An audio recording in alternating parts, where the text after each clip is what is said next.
திருவாதிரை கூட்டுக்கு தேவையான வெஜிடபிள்ஸ் வாழைக்காய், மஞ்சள் பூசணிக்காய், வெள்ளை பூசணிக்காய், ஸ்வீட் பொட்டேட்டோ, கேரட், சேனை,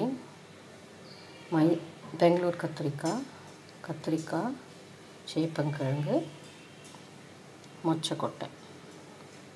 இந்த வெஜிடபிள்ஸ் எல்லாம் இந்த மாதிரி பெருசாக கட் பண்ணிக்கணும்.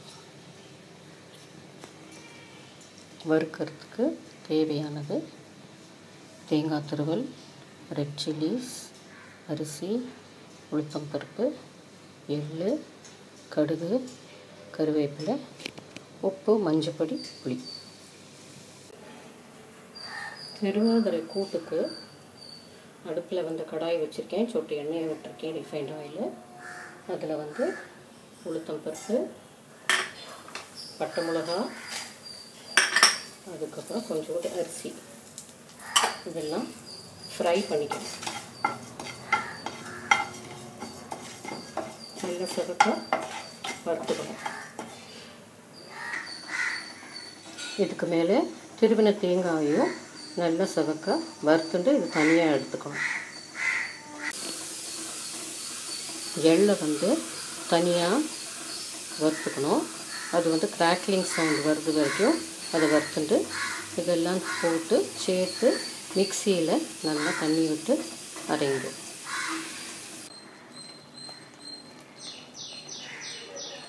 திருவாதிரை கூட்டுக்கு எல்லா காயும் உப்பு, மஞ்சப்பொடி, புளி போட்டு வேக வச்சுட்டேன். அதை நல்லா எல்லாம் நசுங்கியாச்சு, வெந்தாச்சு. அதுக்கு மேலே இந்த அரைச்ச விழுதை மிக்சியில் அரைச்சிருந்தேன் இல்லையா, எள்ளெல்லாம் போட்டு அதை இது கூட போடணும்.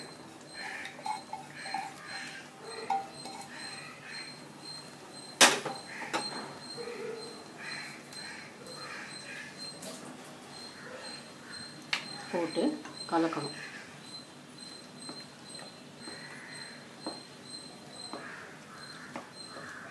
இது ரொம்ப கெட்டியாக இல்லாமக்கி ரொம்ப தண்ணியாக இல்லாமக்கி செய்யணும். அப்போ தான் திருவாதிரை களிக்கு நம்ம தொட்டு சாப்பிட முடியும். இது ஒரு 2-3 minutes ஆகும் அது நல்லா கொதிக்கிறதுக்கு. கொதித்ததுக்கப்புறம் கடுகு, உளுத்தம் பருப்பு நான் ஏற்கனவே தாளித்து கொட்டி வச்சுருக்கேன், அதை அதில் போட்டுட்டு மிக்ஸ் பண்ணணும்.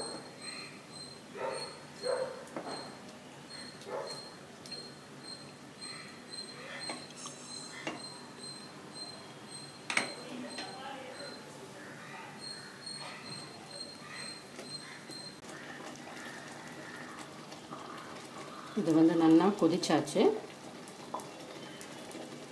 அடுப்பு ஆஃப் பண்ணினதுக்கப்புறம் கடுகு, உளுத்தம் பருப்பு தாளித்து வச்சதை இதில் போடணும். திருவாதிரை கூட்டு இஸ் ரெடி.